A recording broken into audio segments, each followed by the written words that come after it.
नमस्कार विद्यार्थी मित्रांनो, आज आपण एका नवीन टॉपिक विषयी डिस्कशन करणार आहोत। या टॉपिक मध्ये आपण power associated with resistor only, resistor जर त्या ठिकाणी असेल तर त्या केस मध्ये पॉवर त्या ठिकाणी किती असू शकते हे आपण एसी सर्किट 12वी फिजिक्स या टॉपिक मधील पॉइंट बघणार आहोत। आता इथं या सर्किट मध्ये इथं रेजिस्टन्स जोडलेला आहे आणि त्याला त्या ठिकाणी आपण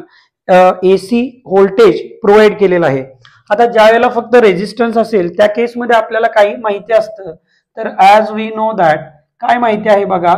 as we know that E is equal to आपल्याला माहिती आहे E not sine omega T आणि I is equal to I not sine omega T. हे आपण फेजर डायग्रामचा जो पॉइंट बघितला त्याच्यामध्ये बघितलेला आहे।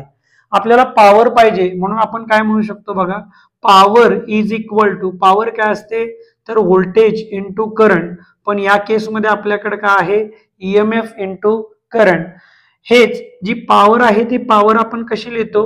तर वर्क डन अपॉन टाइम या फॉर्म मध्ये लिहितो।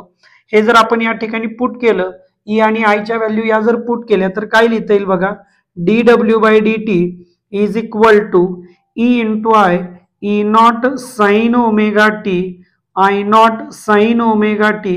हे या ठिकाणी लिहिता येईल। Therefore dw is equal to, हे dt या बाजूला आपण ट्रान्सफर करूयात, E not sine omega T into I not sine omega T into dt। आता दोन्ही बाजूचं आपण इंटिग्रेशन घेऊयात। Therefore integration dw is equal to integrate E not sine omega T into I not sine omega T into dt। आता हे जे T आहे ते कुठून कुठपर्यंत व्हॅरी करत आहे तर 0 पासून कॅपिटल टी पर्यंत व्हॅरी करते, म्हणून इंटिग्रेशनचे जे लिमिट आहे ते 0 टू टी हे लिहिता येईल। देयरफॉर हे जे dw आहे ते आता या ठिकाणी w होईल कारण त्याचं इंटिग्रेशन घेतलेलं आहे। आता या इंटिग्रेशनच्या आतमध्ये ई नॉट आणि आय नॉट या मॅक्सिमम व्होल्टेज आणि मॅक्सिमम करंटच्या व्हॅल्यू आहेत। मॅक्सिममच्या वरती तर ईएमएफ किंवा करंट वाढणार नाही, म्हणून त्यांना आपण इंटिग्रेशनच्या बाहेर घेऊयात। E not I not integration 0 to T sine omega T into sine omega T into dt हे लिहिता येईल इज इक्वल टू, आता हे sine omega into sine omega म्हणजे sine square omega T. Therefore E not I not integration 0 to T sine square omega T into dt। आता हे जे sign square omega T हे जे इंटिग्रेशन आहे हे इंटिग्रेशन आपल्याला सबस्टिट्यूशन मेथडनं सॉल्व्ह करावं लागेल, म्हणून आपण असं म्हणू शकतो therefore but sine square omega T is equal to काय लिहिता येईल 1 minus cos 2 omega T divided by 2। हे सबस्टिट्यूशन जर आपण या इक्वेशन मध्ये जर यूज केलं तर काय लिहिता येईल, therefore w is equal to E not I not integration 0 to T sine square omega T बद्दल 1 minus cos 2 omega T whole divided by 2 into dt हे आपण पुट करू शकतो इज इक्वल टू, याच्यामध्ये जे 2 आहे ते कॉन्स्टंट आहे ते इंटिग्रेशनच्या बाहेर घेऊयात। E not I not by 2 integration 0 to T 1 minus cos 2 omega T into dt। आता 1 मायनस कॉस 2 ओमेगा टी याचं आपण इंटिग्रेशन करून घेऊयात is equal to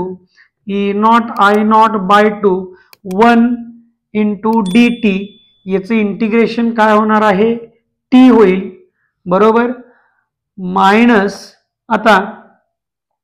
cos 2 omega T याचं इंटिग्रेशन काय होईल बघा sine 2 omega T divided by हे 2 ओमेगा टीचं या ठिकाणी काय लिहिता येईल आपल्याला 2 omega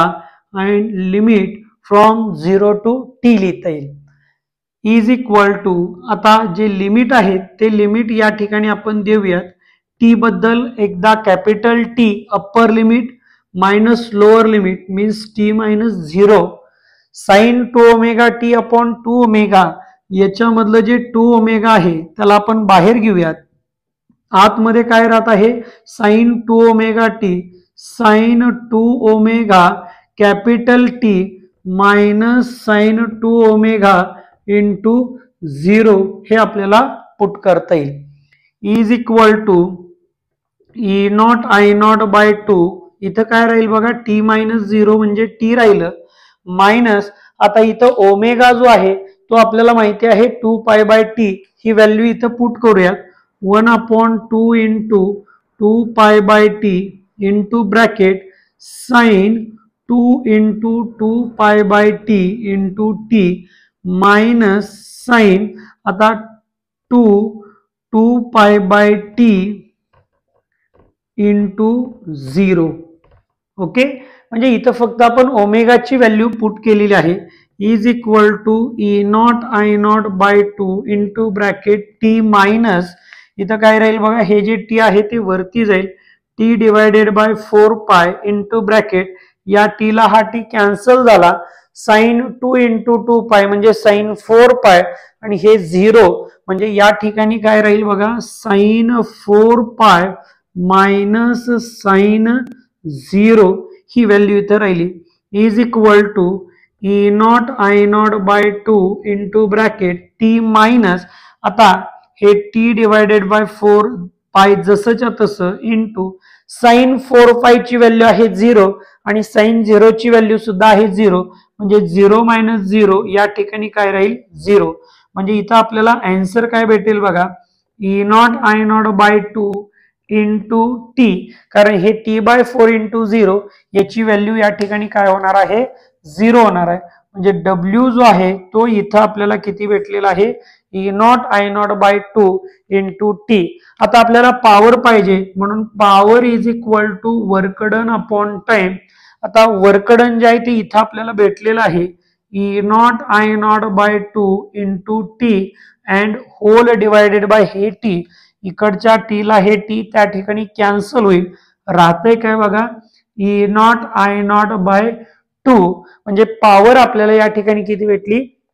E not I not by 2 हीच पॉवर आपण अशीही लिहू शकतो बघा E not by √2 into I not by √2 आता ई नॉट बाय √2 आणि आय नॉट बाय √2 हे आपण RMS च्या पॉइंट मध्ये बघितलेलं आहे रूट मीन स्क्वेअर मध्ये यालाच आपण काय म्हणू शकतो बघा power is equal to ERMS into IRMS म्हणजे ज्या वेळेला फक्त रेजिस्टर जोडलेला असेल त्या केसमध्ये पॉवर किती असते तर power is equal to E not by √2 into I not by √2 किंवा power is equal to ERMS into IRMS okay तर अशाच नवनवीन व्हिडिओसाठी आमच्या चॅनलला लाईक करा शेअर करा आणि सबस्क्राईब करायला विसरू नका धन्यवाद।